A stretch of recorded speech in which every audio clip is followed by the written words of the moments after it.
All right. So probably Talagiriji, we can start. We can start. Yeah. Okay. All right. So it's a very, very big pleasure for me today to introduce Srikanth Talageri. He is one of the foremost proponents of the out of India theory, and he has shown absolutely brilliant evidences that trashes the Aryan invasion theory.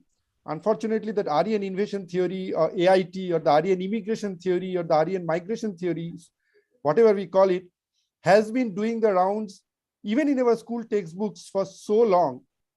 But I think Talagiriji's evidences, linguistic evidences that he puts forward in 4 books is absolutely insurmountable. I have had the pleasure to read those 4 books, and I will just take a minute to read out the names of these 4 books in case you are all interested. The first book was The Aryan Invasion Theory and Indian Nationalism. This was written in the 1990s, if I'm not wrong, about 30 years back. And then 2 books came out on the Rig Veda. The first is the Rig Veda, the historical analysis, and then is the Rig Veda and the Avesta, the final evidence. And finally, there is a book that has come out last year or last to last year, which is on the genetic debate, the genetics and the Aryan debate. And maybe people who track this field are aware that the new handle that the AIT people have got is using the genetics route to prove their Aryan invasion theory. In this book, Talagiriji has showed that genetics has got no place to counter the linguistic evidences, etc. And I mean, it's all of these books are fascinating reads. Especially, I was so amazed to see his structure of isoglosses and the Rigvedic frequency counts and all of these that he has been done. So it's a pleasure from personal behalf and also on behalf of the Voice of India Academy that Srikanth Talagiriji has agreed to spend an hour with us speaking on the subject. So next we hear from the master himself. So please, Talagiriji, please, I would request you to speak about 20-25 minutes on the subject uninterrupted, and then we can open the floor for questions. Yeah, can I start? Sure, please, with pleasure. Okay. Now, this subject of the Aryan invasion theory is one which I have dealt with in 4 books, as Arnavji pointed out just now. And now it is not necessary that anyone should buy my books and read them, because I have condensed everything into blogs which are on the internet, and anyone can download them from, for example, academia.edu site also. Most of them are on it. And I have certain of my blogs have summarized the whole thing in short. So there is, and I think even my two of my books are online already, so you can read them also. So it is not a question of someone going through the whole books and understanding everything, but you have to understand certain basic things before you go more deeply into the thing. So I cannot condense the whole subject in this talk, but I will make a few preliminary points, and then if anyone who has actually gone into the subject has any questions, I will answer those questions. Now, the first point is, who are Aryans? You know, when we read in our history books that there was an Aryan invasion, that the Aryans invaded, and we are taught all about how they came and established the Vedic civilization. Now, when we read it, the student gets the impression that all this is something which is recorded in detail and a part of recorded history. Actually, it is not, because about 300 years ago, no one even suspected that there was such a thing as Aryans, any race or people or community called Aryans, and another community opposed to them called the non-Aryans. So, and that the non-Aryans were originally staying in India, and the Aryans came from outside, conquered them, imposed their language, religion, and culture on them, and established a social system in which they could by which they could suppress the local population or keep them at a lower level, which is what is generally being propagated. No one had even suspected there was such a thing as Aryan. Arya was used, if you see Ramayana and all, husbands were addressed as Arya Putra or Arya Chanakya. So it was just like sir, or a respectful word meaning some noble person or a good person. The Buddha used it when he talked about the Aryan truths. What he meant was a noble truths which he wanted to put before his followers. So the word has never been used in a sense of a race or a community, especially one which is supposed to have invaded India. And so how did this whole thing start? It is very surprising, that according to this theory, Aryans invaded India somewhere after 2000 BC. That is 4,000 years ago. They started entering into India. By 1500 BC, they had started composing the Rig Veda and completed it by 1200 BC. So according to them, the Rig Veda is already 3,200 years old. According to them, actually it is much older, but let us take it at their date. It is 3,200 years old. But in that text, there is no, while the word Arya is used, and it is how it is used is a matter which I have detailed in my books. But nowhere is there any question of Aryas against non-Aryas, or that non-Aryans were the Indians and that these Aryans came from outside. And the word which is against the Arya is the word Dasa or Dasyu. And I have explained and pointed out in detail, but you don't have to take my word for it, because Dr. Babasaheb Ambedkar in his analysis of the Rig Veda has also pointed out that the Dasas and Dasyus were not natives of India.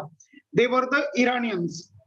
So you see, there is nothing about the Aryan invasion theory which is recorded anywhere. Now, so how did this whole theory come into being? When the oldest date at which they are supposed to come is already 3,200 years old, and that text also does not know of an invasion, it does not know of conflicts between Aryans and non-Aryans, and yet this issue is such a big issue today that everything is converted into an Aryan versus non-Aryan issue. Now people say that Hindu nationalists are raising this issue. They are not. What they are doing is just reacting to how the issue is being raised against our civilization, our culture, our nation, the unity of our nation, by creating a conflict between two totally mythical entities, Aryans and non-Aryans. Now, if you take the case of England, for example, we know we were ruled by the English. We say the English ruled, the Britishers ruled over us, and I am talking to you in the language which they bequeathed to us, English. Now, do you know that in 500 AD or CE, as it is called now, 500 CE, that is just 1,600 years ago, the English language was not in existence at all. In the whole of the British Isles, the languages spoken were Celtic languages like Irish. And actually in England, the language spoken was Briton. The people were called Britons, and they spoke a Celtic language. And if you see how English was 1,000 years ago, you read an old text, 1,000 years old English, and you read a present English text, and you will see that the English of 1,000 years ago is totally incomprehensible. That much is the difference between English of 1,000 years ago and English now. So you can imagine the Briton language, which was not English. It was a totally different language, how different it was. So it was the Britons, Celts who were living in Britain. Then around 900 BC or so, there was a invasion. No, around 500 CE, that is 1,600 years ago, it is claimed that the Saxons invaded Britain. Now, who are the Saxons?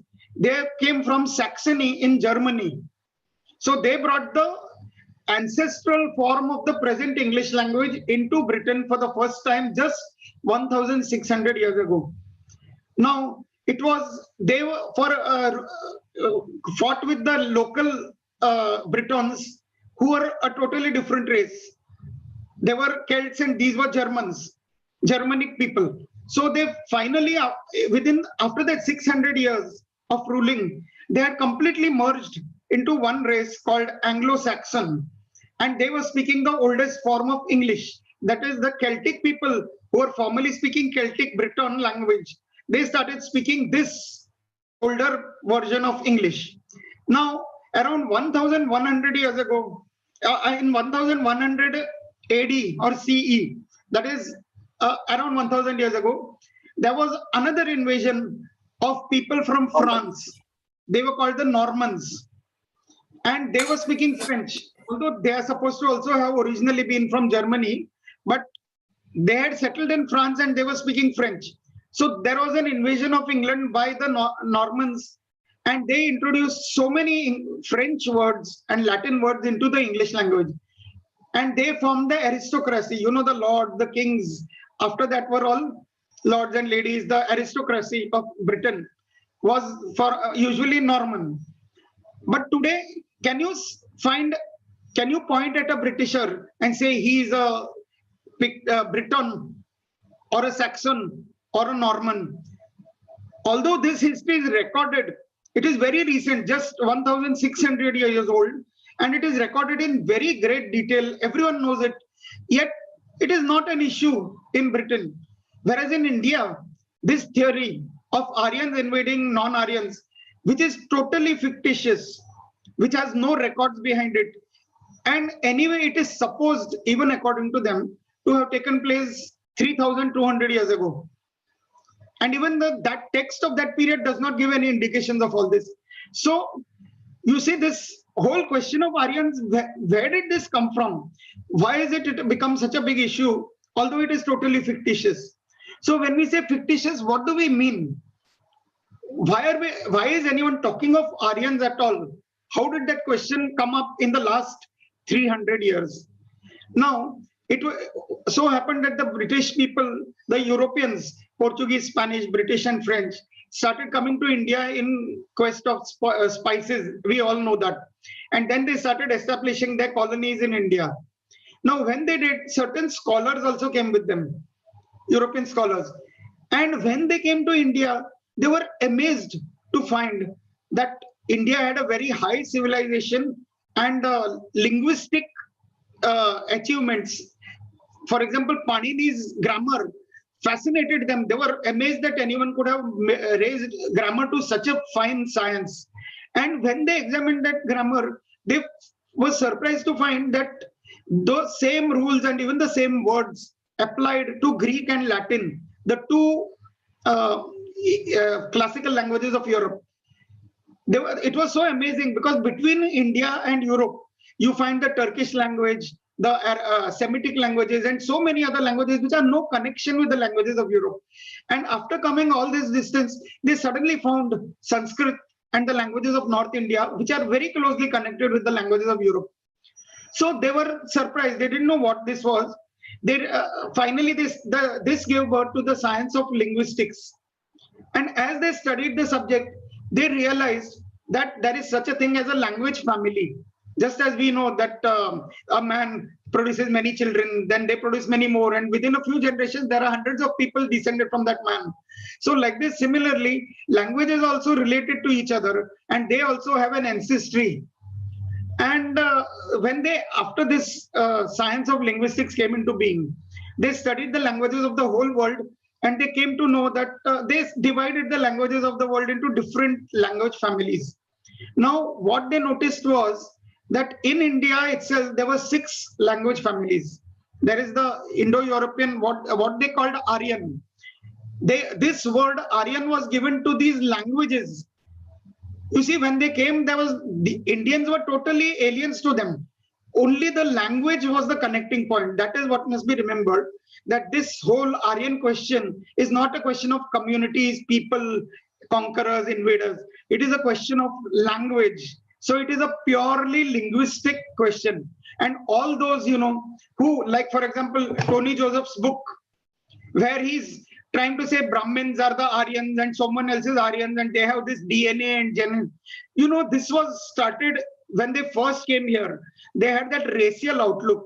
So they started talking about noses, Aryan noses and non-Aryan noses, then brachycephalic and dolichocephalic heads. And they tried to define races in scientific terms, and everyone was mesmerized by it. But it went to such an extent that Max Muller, who is accused of starting this whole thing, he himself rejected it totally. He said there is no such thing as an Aryan nose or an Aryan eyes or Aryan skin or blood. It is a purely linguistic question. And he said the oldest linguistic form of our Aryan languages are found in India. So in spite of that, this thing persisted at least in Indian history, in the study of Indian history. Now, what happened was that after that, the whole focus shifted to linguistics and archaeology and textual analysis. These are the three sciences which deal with this subject. Now, what is this whole subject all about? Now, in India, you find 6 language families. And then between India and Europe, you find the Semitic languages, that is Arabic, Hebrew, etc. You find the Uralo-Altaic languages, that is Turkish, Mongolian, and other such things. So how is it these languages are found in India as well as in Europe? So this started the whole quest. Obviously, same languages can't miraculously rise out of the soil in different parts of the world. So it means that they had one origin and they spread out into all the areas where they are found later, historically. So that started this study of linguistics. And any other language family is found in a certain area, like the Sino-Tibetan language family, which is Chinese, the most spoken language in the world. But even that language family is restricted only to Eastern Asia and Southeast Asia, right up till our India's borders. All are in one contiguous area. If you see the Semitic languages, they are found in Western Asia and Northern Africa. If you see the Dravidian languages, they are found in South India. If you see the African languages, there are 3 families: Sudanic, Niger, Congo, and Khoisan. And they are found also in Africa only. They are not found anywhere else. So this Indo-European question was Aryan question, was very distinct for them, a big mystery which they had to solve. But where was this language originally spoken, and from where there it spread to the other areas? So what is that original area, the original homeland? This started this whole question of Aryans. Now the word Aryan, why did they use that word Aryan? Because in the Rig Veda, the people refer to themselves as Arya. In the Avesta also, people refer to themselves as Arya. And I read somewhere that the Tokharians also use that word in that sense. I don't know, but the Ireland is called Ire, and that is also connected by many, though some deny it, to the word Arya. And anyway, the oldest texts are the Rig Veda and the Avesta, and both use that word. So for that reason, that word was picked up. You see that it is not that the Rigvedic people or the Avestan people use that word for a language or a race, but in the modern linguistic studies, it was adopted as the name of this language family. Then, of course, Hitler came up. He again brought up the racial question, declared that Germans were the purest Aryans. And after all that, the word was soiled so much that people were afraid to hesitated to call this language family Aryan. And they used the simple geographical term Indo-European because these languages are spread from India to Europe. But the question still remained, where did these languages originate? Now, it is only in the question of when it comes to India that this Aryan business came up, and this question of non-Aryans. As I said, when even the English are not divided into their historically recorded separate races, how can you divide Indians into Aryans and non-Aryans, supposedly based on a totally fictitious and unrecorded invasion which is supposed to have taken place 3,500 years ago? So obviously this requires deep study. And they thought, because Indians are so used to accepting whatever comes out from the West, that we had even people like very great thinkers like Savarkar in his book Hindutva. He says that Aryans came, but they did not come as conquerors. They became very friendly, and means he tries to soften the invasion. Certain other people like Lokmanya Tilak. Now he was. I'm sorry to say, he had a Brahmin superiority complex, sort of. So he felt that Brahmins and Europeans who were ruling us at that time were of one race, and he liked that aspect of the theory. So if you read his books, you will see he even talks about how the Aryans were so superior that they conquered all the non-Aryans all over the world wherever they went, and destroyed or enslaved them, annihilated or enslaved them. He has used that word. So you see, this question of Aryan has taken on so many overtones, and no one really examined it. Or those who examined it, they just dismissed. No, there is no such thing as Aryan languages. There's no such thing as Indo-European languages.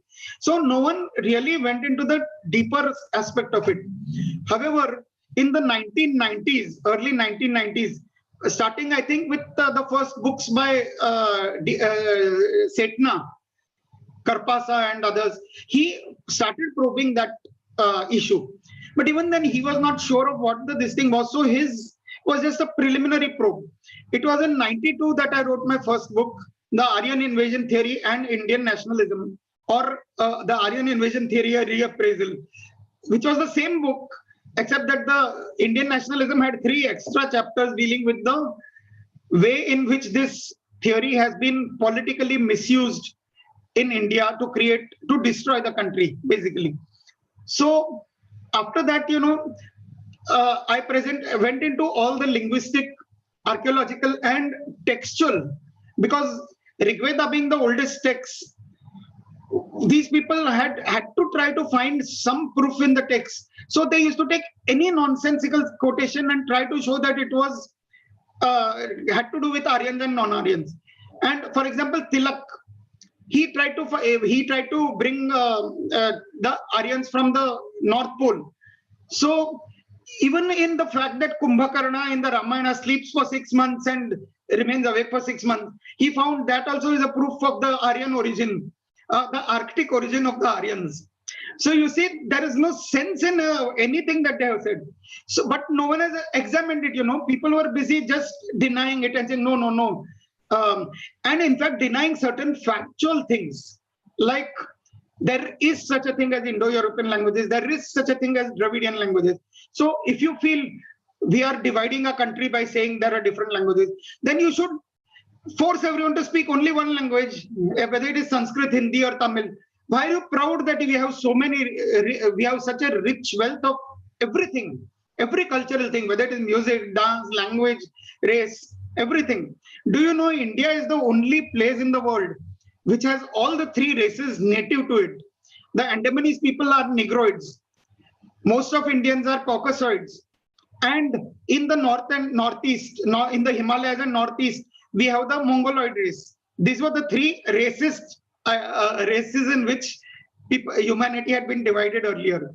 Then they discovered a 4th one, Australoid, the Australian Aboriginals. Now that is also found in India, in Sri Lanka. The Vedda tribals are Australoids. If you see, if climate, topography, music, dance, India has everything. So should we be ashamed of our variety and richness, and or should we try to force everything into one mold? Unfortunately, some people thought that saying that Aryan and Dravidian languages are different is somehow harmful to us. So they said, no, there is no such thing as Aryan and Dravidian languages. There is no difference. But actually, this is so, I have written blogs on it, so I'll not go into this in detail. No one can deny that this is true. The only question is, where did these Indo-European languages originate? And it is languages, not races, peoples, and conquerors, and this thing. So where did these languages originate? And as I said, there are only 3 disciplines, scientific disciplines, which can answer this. First is linguistics, second is archaeology, and third is textual analysis of the oldest records wherever they are, whether in India, Iran, West Asia, or whatever. Now, up till now, since Indians have not bothered to examine the subject, except trying to give, mystical or spiritual replies to the Aryan invasion theory. So after we examined and many people have come up, like even Nicholas Kazanas has pointed out many linguistic aspects. Konrad Elst has gone into so many aspects. So in the last 20-30 years, all the three scientific disciplines are proved to disprove the Aryan invasion theory and to prove the out of India theory. That has put them at flight, because for example, recently, in 2 years ago, Konrad Elst approached me. He said that there is one on the Indology list.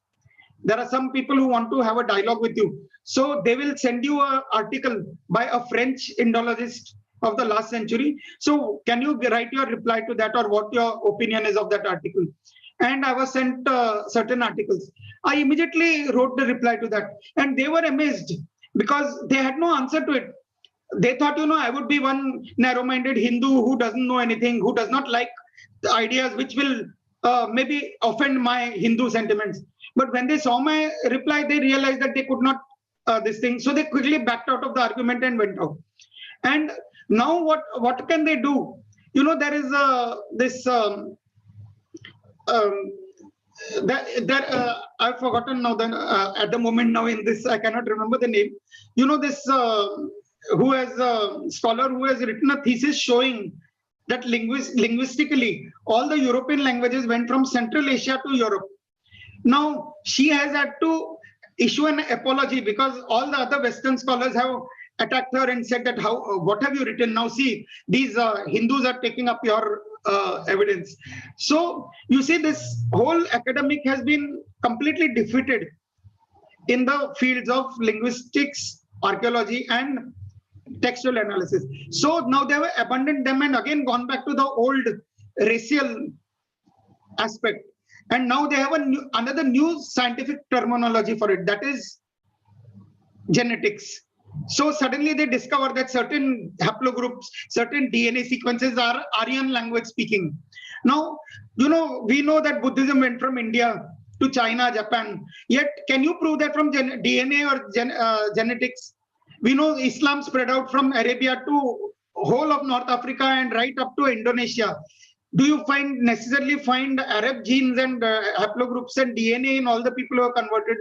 So you see, this linguistic thing is totally unconnected with genetics. And when they discover, that certain DNA is Aryan DNA, then your haplogroups are Aryan haplogroups. And then when you actually examine the data, you find that the actual Aryan language speaking groups have that haplogroup in very small numbers. I have given the details in my article, and not based on my genetic research, but based obviously on the genetic research of geneticists. And you find in India, certain Dravidian tribes like the Kota tribe of Tamil Nadu, who speak one of the most primeval dialects of Dravidian languages. They have that Aryan gene much higher than for example, Greeks, Iranians, Italians, Britishers, Germans, etc. So who are Aryans and who are not Aryans? Can genetics show it? And things have come to such a pass that there is a stranglehold. I always give the example of the Babri Masjid. For 300 years, all records said that there was a temple there which was demolished. But suddenly, when it became an issue, all over the world, all the scholars, all the media shouted out that this was just Hindu propaganda. It is not true. And finally, we know what was the truth. So, and when that was demolished and that mosque structure on it was demolished, it suddenly became as if, no religious structure has ever been demolished in the history of the world. And all the lakhs and lakhs of Hindu temples which have been demolished by Muslim invaders, we are supposed to forget about it. We are Islamophobic, or we are narrow-minded or communal if we raise those issues. But this recovery of one temple which was destroyed and a mosque built over it, that recovery has become like, the bombing of Hiroshima and Nagasaki, a big crime for which Hindus must always stand in the dock. So when this is the state of academics, and it is not just media people, that is how scholars, so-called scholars and academicians who control the West, now they're called woke or leftists or whatever, and they control the Western media as completely as they control the Indian media. So we cannot expect justice from them, and we should not expect. But the trouble is, that many times it is from our own ranks that we are shot in the back. People who don't like this, like they had expected me, to object to certain things in that article they sent me.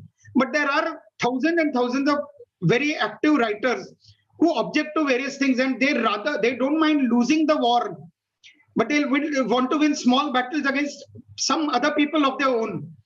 So you see, no one is bothered. You see, it is claimed we have a Hindu government. We don't. We have a government which is more secular than the Congress, in my opinion. And I would, to be very honest, if there was a Congress government, I would have had some hopes of them accepting the truth finally. But I have no hopes of a BJP government accepting and promoting the truth. They will promote all kinds of, obscurantist and nonsensical ideas and lose the battle. They don't mind. Because if it was an issue which could get them votes, yes, it is not an issue which will get them votes. So this issue is a very, I don't know how to put it. This issue has been dealt with completely in my books and blogs. So I don't know how much more I can say in this talk. But if anyone has any specific questions, I hope what I have said is enough as a preliminary introduction to the subject. Thank you very much. Okay, I can see already a hand raised. So Aditya ji, just one request to the audience. Talagiri ji is having a little problem in hearing, so you please try to speak a little louder so that he can hear these things. Yes. Otherwise, you can also type his questions. So Aditya ji, yes. I hope I'm audible to everybody. You are audible to us, but the point is whether Talagiri ji can hear you very well. Sir, am I audible to you, sir? Yeah, good. Should I type the question? No. At the moment, I can hear you. Please. Yes. The question is related to the presence of the Indo-Iranian language branch north of the Himalayas proper, in what is the Karakoram area, and even beyond in what used to be the region which is Tokharia, which is today Xinjiang.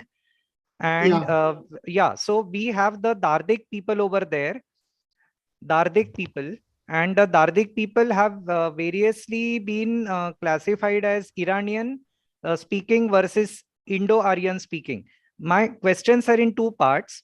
Part one question is, would you treat Indian and Iranian, North Indian and Iranian languages as one branch of Indo-European called Indo-Iranian, which then has two further branches? Or would you treat them as essentially two different branches of the Indo-European tree? And question number two is the expulsion of certain Proto-Arya tribes, early Rigvedic tribes after the Dashamaharajna. Sudas, Vasishtha versus all the others across the Shatadru river. So at that time, there were waves of immigration outside. In the out of India theory, you have clearly described that. But what happened to the exact region north of Kashmir in what is today's Ladakh? Because that is where the actual Sindhu river originates and flows. And some of that is still under Indian control. Some of it is today under Chinese occupation, and some of it is under Islamic occupation. So these would have been one sub-branch, and north of it, Tokharian would probably be another branch altogether. So how would you place this region, Sogdiana, Tokharia, and the region north of the Himalayas in terms of the branches of Indo-European, and what are its political implications? No, that the whole thing about Indo-Iranian branch, this was, just started because they had a theory that there were 12 branches in the steppes. That is the theory. And two of them, Indo-Aryan and Iranian, together or jointly as one branch, as you said, Indo-Iranian, moved eastwards and settled down in Central Asia. Then it split into two sub-branches. One came into India, one went south into Afghanistan and later into Iran. That is their theory. So for that reason, and as I said, if you see the Rig Veda and the Avesta, the oldest books in these two branches, you see that some people, the similarity is so great that, sometimes you can translate take a Avestan verse. This has been done by many scholars. They take an Avestan verse and then just by changing the letters to the Sanskrit Vedic equivalents, it sounds like a Vedic verse. That is the closeness of the two texts. So that, according to them, proved once more that it was one branch, Indo-Iranian. And the actual fact is, linguistically, this is not so, because there are 12 branches. And you know, I have written quite a lot about isoglosses. You know, certain isoglosses are things which connect different branches. Like, for example, if you take South India, you see Tamil and Malayalam, and maybe the smaller languages like Toda, Kota, etc. They have L, R, and R, the third thing, like in Tamil, etc. The R sound. Now, Kannada and Telugu do not. So you see, this is an isogloss which connects Tamil and Malayalam away from Telugu, Kannada, etc. So similarly, there are other features, like for example, Telugu and some dialects of Kannada, along with Konkani and Marathi, have a difference between sa and cha. You know, sa and cha, whereas other languages don't. So these are isoglosses which develop when languages are close together. Now, according to the theory, the Iranians and Indo-Aryans were one group who migrated from steppes to Central Asia, leaving behind the Greeks, Armenians, Albanians, and all other branches. Only these two branches migrated. And then they split into two. But if that is so, it should be that they don't have isoglosses separately with other branches. However, you find that Iranian has isoglosses with Greek and Armenian and Albanian. For example, you know, S becomes H. That is one. Then the original TT sound becomes ST in that, whereas in Sanskrit alone it remains TT. So the combination of ta and ta, I mean. So what it means is that Iranian was a separate branch from Vedic, even at a point of time when they were in contact with Greek, Armenian, and Albanian. So that does not fit into the Aryan invasion theory. So they just ignore these things. So linguistically, you see, these are actually separate branches. Then why is there so much similarity between the Rig Veda and the Avesta, you will ask. Now, as you know, Lithuanian and Russian, for example, they belong to two different branches, Baltic and Slavic. So that people constantly used to take them as one branch, Balto-Slavic. But then linguistically it was proved that they were two totally different branches, but because they were together and close contact for centuries, they developed certain things in common later, although they were originally two different languages. Then I have, for example, in my study of my mother tongue Konkani, I have shown how Konkani was a language which was actually spoken, its ancestral form was spoken in the north. But when it came and settled down in the south, it was so closely associated with the Marathi language that now there are countless similarities between the two. However, Konkani has retained many of the features which are found in the north, but which are not found in Marathi. So you see, when two different languages or branches are together, they develop many similarities. So that is why the Avesta and the Iranian Avesta of the Avesta and the Vedic people of the Rig Veda, they were together during that period of the composition of the Rig Veda in the Punjab and Haryana areas. So that is where they developed all these common things. Although actually they were two different branches, whereas all the other branches had already migrated out of India. So they did not share those similarities. So actually there are two different branches. Now the second question was about the north, as you said, the Karakoram and all those other areas. Tardik, you know that Tardik. Huh. Yeah. Tardik. Yeah. No, actually there are those Nuristani languages. You know, they are at the extreme north of Pakistan and to the west of Kashmir. The Nuristani languages are Iranian languages, and yet they contain certain features which are pre-Iranian. And you know, this is explained in our text, where the Anus were originally staying to the north, near Kashmir, around Kashmir and to its west. And then the Puranas describe how the Anus migrated southwards and took over the whole of Punjab. So the Iranians and the other related branches migrated from this area to the Pakistan, present in northern Pakistan, and it is they who migrated westwards and became the Iranian branch. However, the pre-Iranian people were still there, the Nuristanis to the north. So they are Iranian, but they are pre-Iranian. They contain certain features which have changed already in the Avesta. And this is explained in our text. Yeah. And would Tokharians be the Indo-European language speaking Proto-Turks, or would you, because today Turks are those Mongol people who embraced Islam, and Mongols are those people who have not accepted Islam. This is the way we politically see it, from Western Turkestan to Eastern Turkestan. But that was not the meaning probably. What would Tokharian mean? Would it be Turushka? Would it be like an Indo-European Turkish race? I mean, a family of speakers. How would you explain it, sir? Because even when Islam invaded, yes, even when Islam invaded, completely different branch. In fact, it is so different that it is after the Anatolian or Hittite branch. It is the second branch to migrate from the homeland. So it has no connection with Indo-Iranian, which were in fact the two last branches to remain here. So Tokharian has no connection with any of this. Okay, but would it you is a completely different branch? Yeah. And So would you say Turks and Mongols? Yes. Yeah, Turks and Mongols are a totally different language family. They are the Uralo-Altaic languages. They have no connection with Indo-European languages. Yes. Aditya ji, okay. Yes. I'm sorry if I'm not making things clear enough. No. I think Kiran ji has a question. Perfectly clear, sir.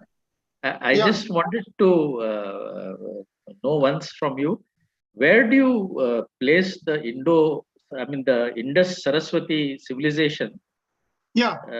Do you also place it at only 1500 BC or earlier than that? No, see,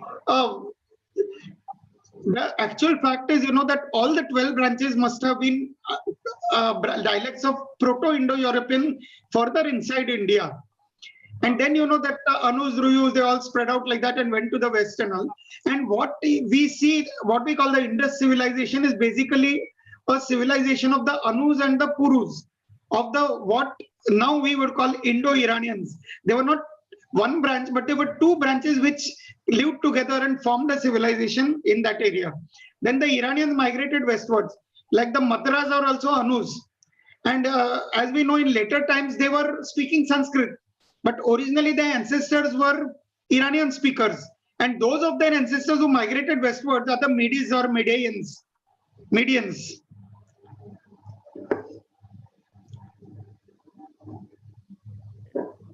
I need to read more of your books, sir, actually. But for me, the Saraswati civilization is, No, I have written, actually, if anyone asks me a question, I'm always able to answer it just by quoting something from my own books. But you see, even I have to search where it is in my books. So obviously, I cannot expect other people to know what I've already written. So it is only when people ask questions that I'm able to. For me, sir, the dating of Mahabharata is quite critical, because that puts the Vyasa into the picture, And he was the compiler of the Samhitas, of the Veda Samhitas.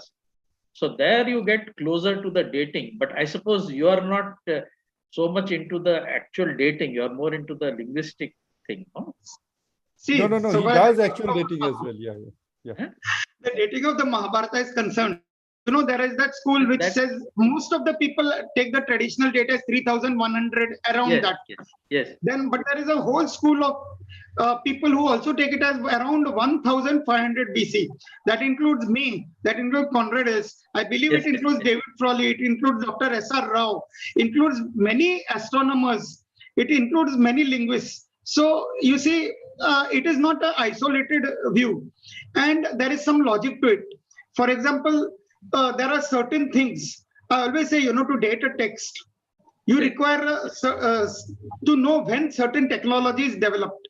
Like, for example, if you read a book which talks about mobile phones, obviously this book will not have been written in the pre-independence in Indian era, because there were no mobile phones at that time. So similarly, in the Rig Veda, you find certain things like you find references to spoked wheels. Now, you know, this spoked wheels originated in 2200 BC. So you see, there was a big controversy in 2000 on the internet, because people like Witzel were saying that, see, spokes were invented in 2200 BC. So those who date the Rig Veda to before that, they are wrong, because how would those people know about spokes? And so it is 1500 BC is the date of the Aryan invasion and the composition of the Rig Veda. Now, Indians had no answer to that, because, you know, what the mistake people do is they say Rig Veda as if it is one line. Right. It consists of 1028 hymns and 10,552 verses. And I have written a blog, the old Rig Veda versus the new Rig Veda. If you see that, you will see what a enormous difference there is in the vocabulary in half of the Rig Veda and the other half of the Rig Veda. And this I have called the old and the new Rig Veda, but this is based on even the linguistic analysis of the Western scholars. And the language is so new and different in the new Rig Veda. Now, people, when they say spokes are mentioned in the Rig Veda, they treat Rig Veda as one text. But actually, you will see spokes are not mentioned in the old Rig Veda. They are mentioned only in the new Rig Veda. So, which means that the old Rig Veda goes long before 2200 BC, long before the invention of spokes. So, if you treat it as one text composed in one day by a group of people sitting and saying, let's compose a text, it's not like that. It was composed over thousands of years.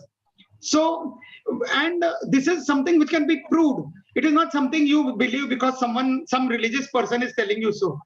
And I have shown the details, the linguistic data in my articles. Well, we have a difficulty in India. No, this was about the Mahabharata war. So you see, in the Mahabharata war, you know, they use spoked wheels chariots. Yeah, yes. Now this can't have happened in 3100 BC. The Rig Veda certainly goes long before, but the Mahabharata happened at the fag end of the Rig Veda composition, because we know that in the 10th book there is a hymn composed by Shantanu's brother. So Devapi, and that is in the 10th book, which is the last book in which hymns were added right till the last moment. So you see, in 1500 BC, this particular hymn was composed. And Shantanu is the ancestor of the Kauravas and Pandavas. So taking the Mahabharata to 3100 BC falls against the textual as well as the archaeological. And you know, some people have on astronomical grounds taken it back even 5,000, 6,000, and anything which pleases the audience. But basically, you know, there are so many astronomers also who have dated it to around 1500 BC, roughly 200, 300 back or forth. I have 2 points. I don't want to take the time of other people, but just 2 points I want to make. One is that Vyasa divided the Veda Samhitas into the Chaturvedas, you know, the Rig Veda, the Sama Veda, and Yajur and Atharvaveda. Prior to that, it was just Veda Samhitas. I mean, just the tradition of Vedic hymns, as far as I understand. As far as I understand. That is the way we would religiously put it now, that Veda is some God-given revelation which took place. It's the pramana for Sanatana Dharma. Vyasa is not one person. Otherwise, you know, you will have to say, for example, Parshurama, he was there at the time of Rama. And then again, he was there at the time of the Mahabharata. So these are not people. You know, Vyasa means compiler, who compiles the text. So, although now we think of it as that historical Vyasa of the Mahabharata period, he is the one who gave the final, but he did not compose the thing. He just gave it the final form. So already these were different texts. My second point, sir, in South India, we have 2 pithas which claim descent from Adi Shankara. One is in Karnataka, Charada Pitha in Sringeri. Another is in Tamil Nadu, Kanchi Kamakoti Pitha. Now, both of them giving the date of birth of Adi Shankara are totally different. We respect both of them. We don't want to go against either of them. But the Sringeri Mutt, they are giving us 788. Both of them say that Adi Shankara lived for 32 years. They don't differ in that. But they differ in the time of birth. Sringeri says 788 C. Kanchi Kamakoti says much before. So both of them say that we started with Adi Shankara. Sringeri Parampara says that we are the 35th this thing. And Kanchi Kamakoti says we are the 70th. Starting with Adi Shankara. Yeah. So this is the difficulty of India, you know, which is such a recent person as Adi Shankara. We cannot be sure about when he was born. If he would have been, we have to distinguish between religion and history. We should not want to impose, like for example, in Maharashtra, we have this story of, Sant Jnaneshwar. He went to meet that sadhu was coming on a tiger. So Sant Jnaneshwar was sitting on a wall. The wall went into the air and flew to meet that sadhu. So we can accept that from a religious point of view. But if we try to say historically, it proves that we had aviation technology at that time and all, then I'm not going into that at all. I'm not going to that. I'm just saying is, that if Adi Shankara would have been in 788 CE, he would have also debated with Syrian Christians. They were around. The Syrian Christians were around from 300 CE. I think we are going a little away from the focus. This thing. So I will allow others to talk now. I think Sunil Kumar raised his hand a long time back. So please, Sunil Kumar ji, please. Yeah. Good evening, sir. I had a couple of questions.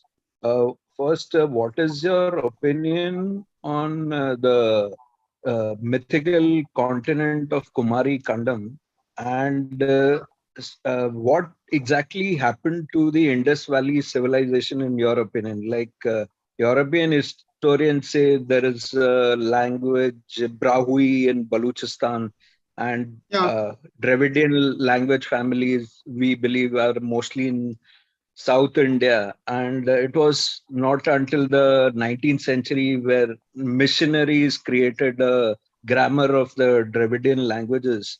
So I just wanted your opinion on that. And Puranic narratives, entire, as in world was divided into 7 continents, and some places,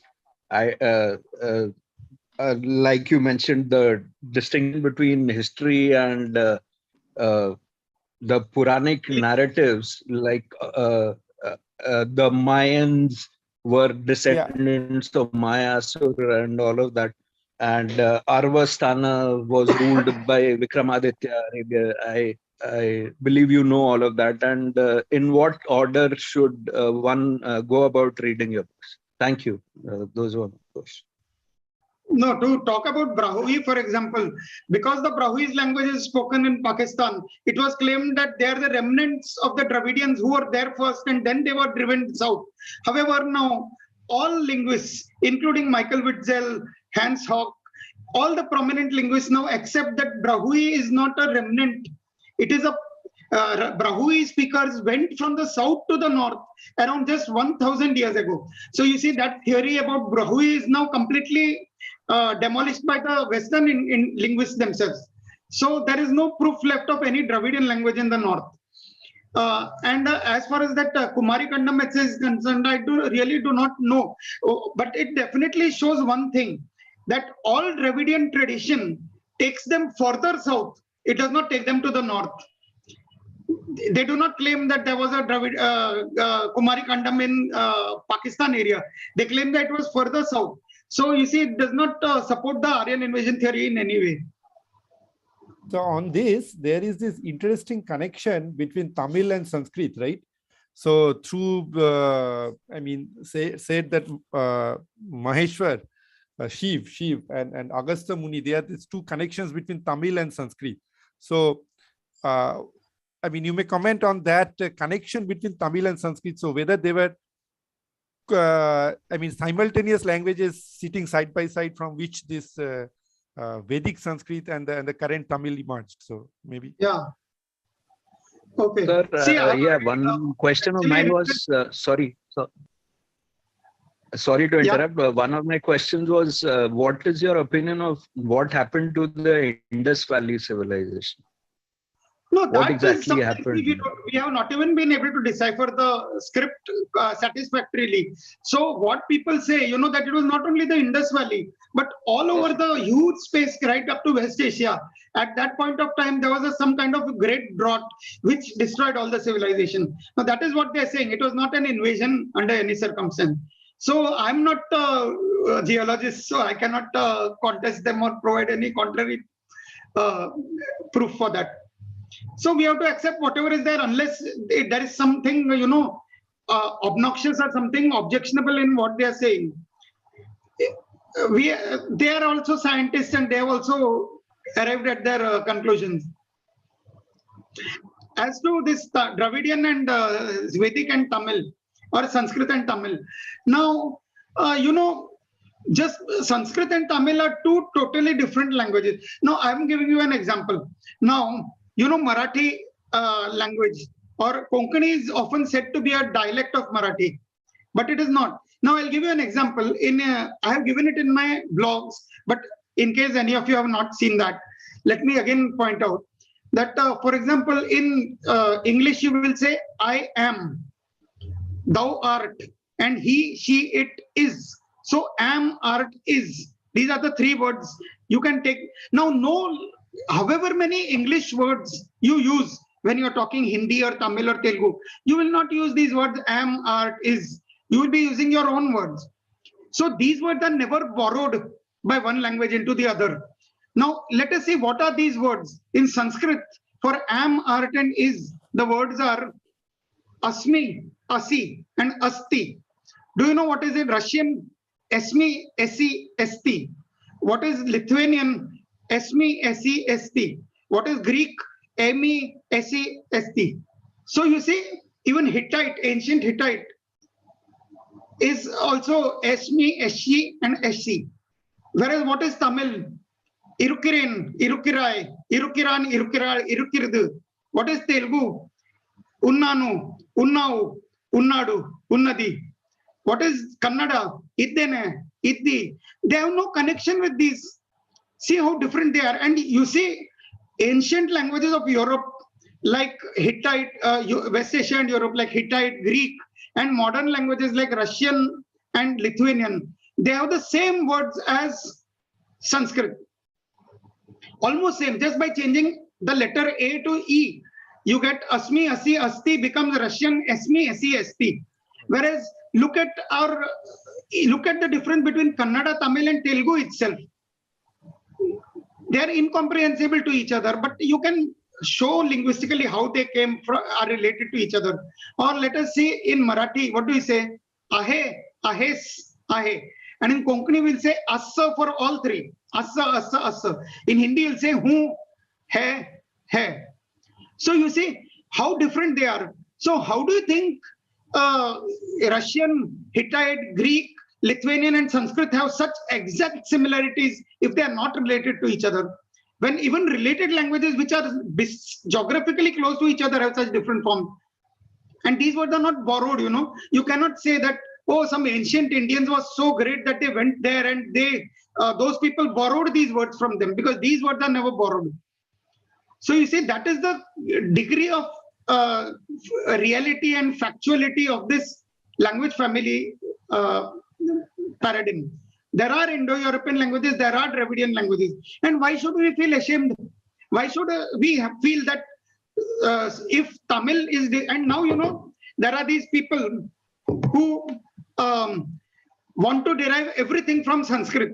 And now on the internet, I find the opposite type of people who want to derive everything from Tamil. There are articles which show that Korean came from Tamil and Thai came from Tamil and Sanskrit came from Tamil and all the European languages came from Tamil. Now, you see, once you have a fixed parochial viewpoint, whatever it is, whether it is for Sanskrit or Tamil, that it is not scientific. So you cannot really discuss it. It is like, Zakir Naik comes and says, if you do not accept this, then you will go to hell and you will burn forever. So can you discuss it with him? You have to just say, oh, there's no sense in talking with him and just give it up. That is it. I think that's a very nice. Okay. So I think the next question, Sugriv Banwalji, please keep the questions short, and then we will have the last question by Dr. H. Bhagishan. But Sugriv ji first. Yes. Namaskar. So I'm Sugriv Barnwal. I live in New York.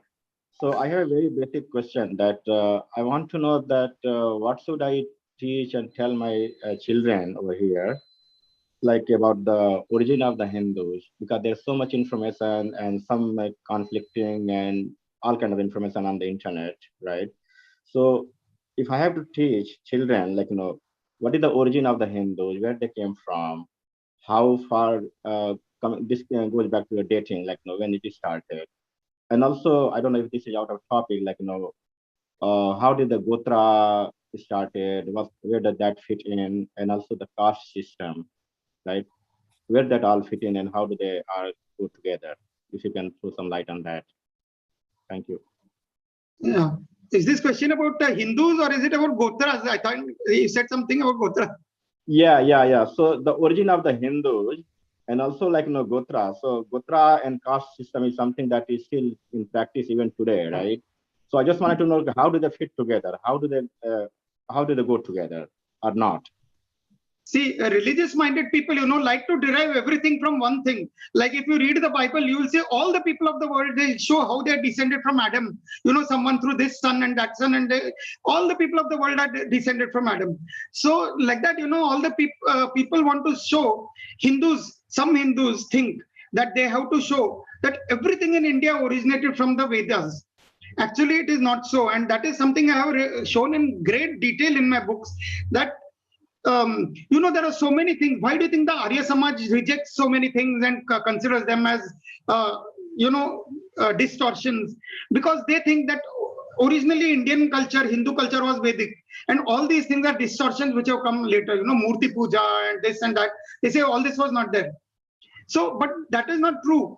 What is the fact is that in India, we have the concept in the Puranas that Manu was the founder of all the different parts of India, the father of all the rulers of the different parts of India. And he had 10 sons. And from those 10 sons came all the other people. Now, this is a religious way to show the unity of India. Now, however, in that, you have two main branches of Manu's children who are really important in history. They are the solar race and the lunar race. That is the Ikshvakus and the Ailas. Now, the Ikshvakus are in northeastern Uttar Pradesh and Bihar. Now the Ailas are the Purus, Yadus, Anus, Turvasus and Yadus. And they are shown in the whole of North India, Northwest India. Now, what do we want to say that all the people, whole of the rest of India was a barren desert? No one was staying there. They had no languages, they had no culture, they had no civilization. No one existed there until these people spread there and took the culture there. No, India has been peopled by all kinds of languages, all kinds of religious beliefs since ancient times. What we call Murti Puja is not something which started later. It was always there in South India. What we call philosophical ideas of the Upanishads, they did not come later. They were always there in the Ikshvaku areas. If you see where all the Indian philosophies originated, you see the Vedic rituals are Karma Kand, but where have the philosophical, you see in the Upanishads, most of the discussions take place in the courts of Janaka in northeastern UP and Bihar. Where did Buddhism originate? Where did Jainism originate? Where did the Charvakas atheistic philosophies originated? All originated in that area. Those were the areas where people thought and discussed philosophical ideas. In the West were the areas where they developed rituals. In the South was the area where they built magnificent temples and developed ideal worship. All these are parts of our Hinduism. So after the Vedic culture spread all over the country, all these were incorporated into it, and we call it Hinduism today. Now, Hindu people will say it is our word for it. We should call it Sanatan Dharma. Who are we to decide? See, it is actually the other person who decides who we are. You know, like Persians and the Muslims decided that all Indians were Hindus, and they recognized our unity.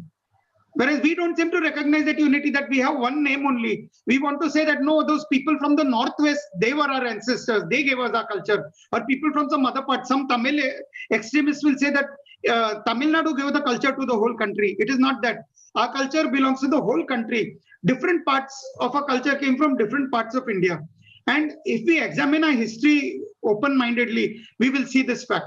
So you see, this religious tendency to derive everything, it is not a fact, not a factual thing.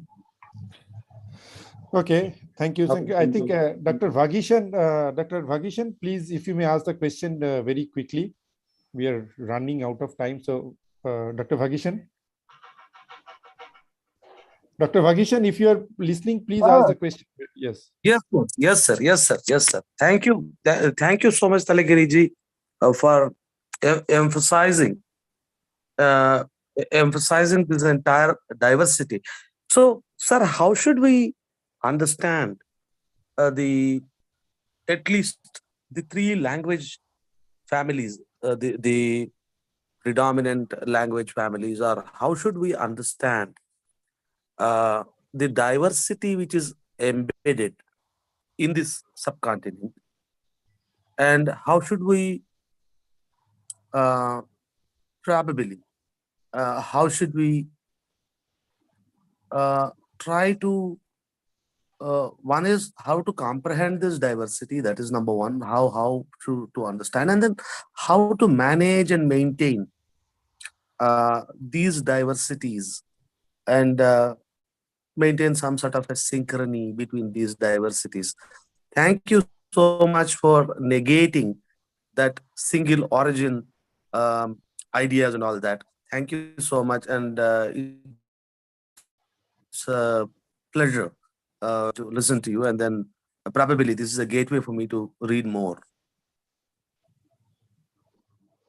Yeah, was that a question about how we should do, or was it just a conclusive, a summary? No, I guess it was more of a saying that there are different language families. How did they come? But yeah. I guess that's a long answer. I mean, and, if I may just request the last question to be taken by Rajesh KG, and then maybe these two questions can be clubbed together and you can answer that. So Dr. Vagishan's question and Rajesh K. Mohoda, Rajesh K. Mohoda, if you can please ask the questions very quickly.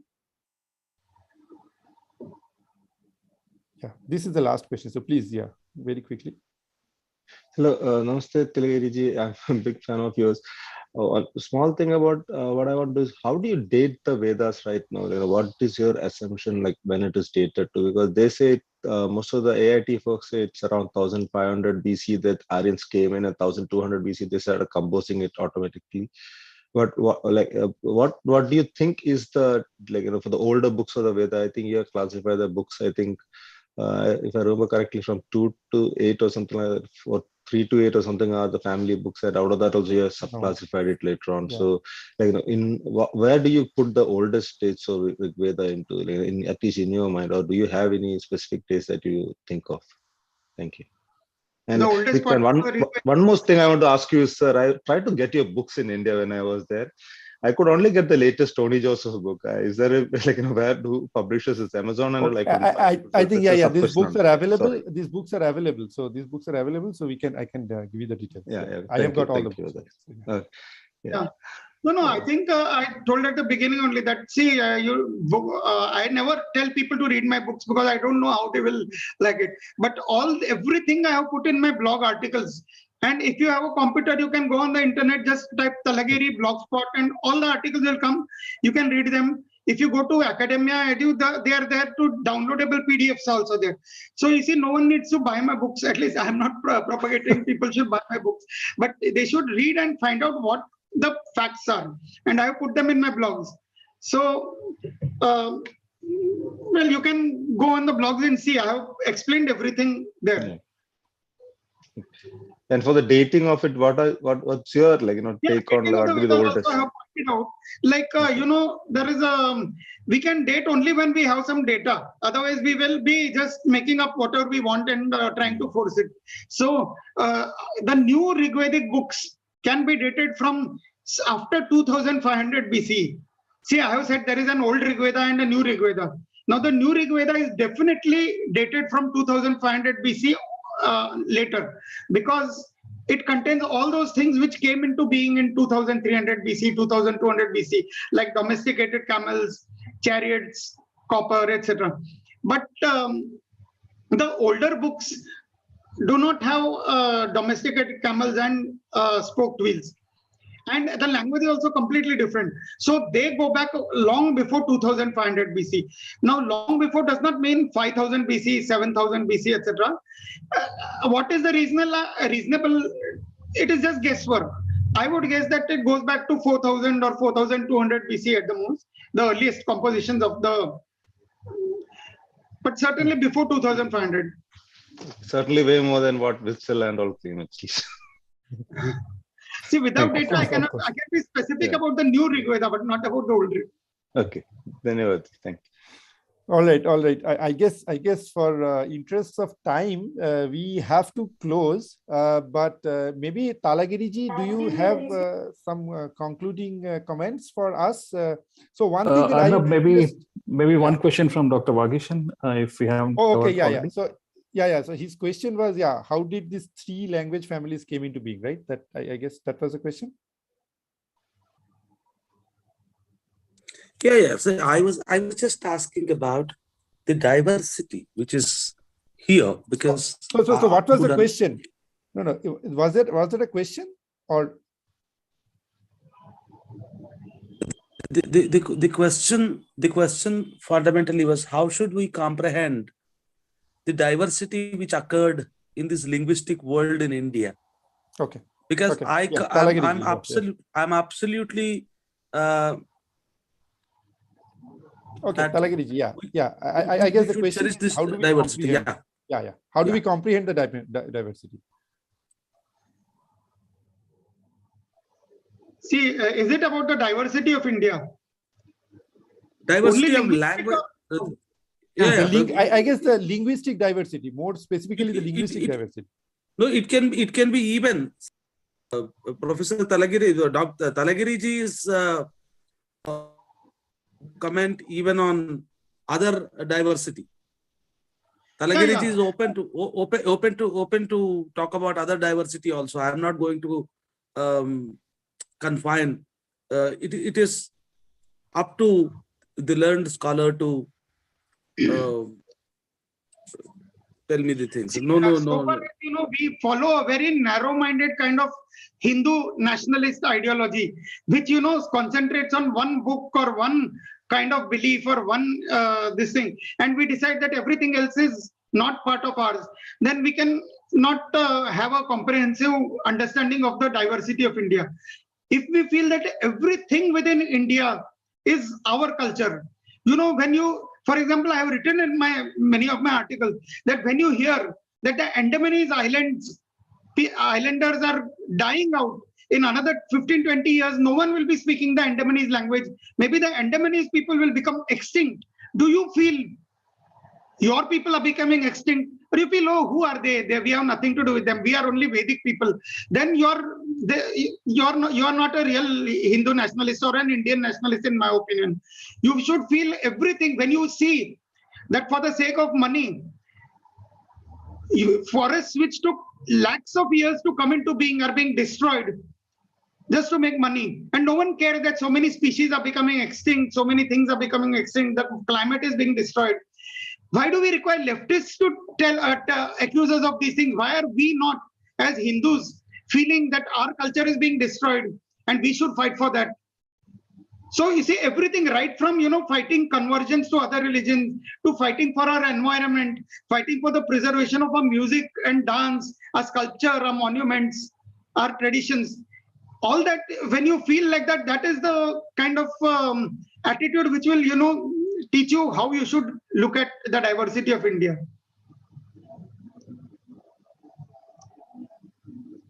Thank you. Yeah. I guess we have to finish today. I mean, as I said in the very beginning, it's absolutely a pleasure, and it's almost a dream come true for me to be able to speak to Talagiri ji. I mean, face to face. I have been reading his books, and I have been, as somebody said, somebody is a fan of Talagiri ji. I'm probably an AC, to use a very poor joke to end the day. I'm bigger than a fan. So, his arguments, and he has, as he said already, that he has made all of these things public in his blogs, especially as I said, the isoglosses information is fascinating. It's fascinating, and it has opened up a new way of studying this Indo-European language families. Yeah, so to conclude, again, I request all of you to please read the books, and we can probably have, as part of this Voice of India Academy that we are representing, we can probably have more detailed reading sessions of his books or some of the blogs. So we can pick up a blog. Some of us may read and present, and he may moderate, or he may be also present if his time permits him. And we can have detailed discussions on this, because as I said, as he himself also pointed out, these are very detailed things, and he has found out details of all the important words in all the Rigved books and has organized them. So it's a big amount of data, and he has compiled it by hand. So, I mean, somebody interested in computational methods is also probably another thing that can be looked at. But for this academy, we can have more detailed discussions and reading sessions. So if you please want to join the Voice of India Academy, you're please welcome. But on that note, I want to thank Talagiri ji very, very much. He has not been doing very well, but he still decided to honor this session. So Talagiri ji, any last comments? And we cannot thank you enough, but please, any last comments on how as readers we should progress, or how do we get in touch with you? What are the future opportunities? What else we can do? So please, Talagiri ji. Yeah, what? So I'm saying, yes, I'm saying, can you please conclude by pointing us future directions for all of us, saying, I mean, we are at different levels. Some of us have read the book. Some of us are only peripherally interested in AIT. Some of us are probably hearing this term out of India for the first time. So what is the future direction? Can we help you? Is there anything that we can do as a community, as an individual, etc.? So your thoughts on that, please. See, I think three things should be there. One should respect the truth, whatever it is, and not have prejudices which we want to impose on anyone. And secondly, we should have a love for India, for its culture, of every part of India and every part of its culture. And then only we will be able to have a proper perspective. You know, when you want to impose something, you want to derive something from something else, and you want to prove that something is superior to something else, that does not work. You see, Sanskrit is great because it is great. It's not that some other languages are inferior to it or something like that. Yeah. Like English is great now because it is spoken all over the world, but does that mean that you are being subservient to it? No. So it's strange that some people, want to impose on others, their views on others. And then we are not fighting the enemies, we are fighting ourselves. That's how it ends up. Okay, all right. Thank you very much. So with your permission, we can close this session today. This is 1 minute. I see a comment which says Shriya Talagiri ji. No, Shrikant Talagiri. This laptop is my niece's laptop, and her name is Shriya. So his name is Shrikant Talagiri. Okay, just so that there is no mistake, it's Shrikant.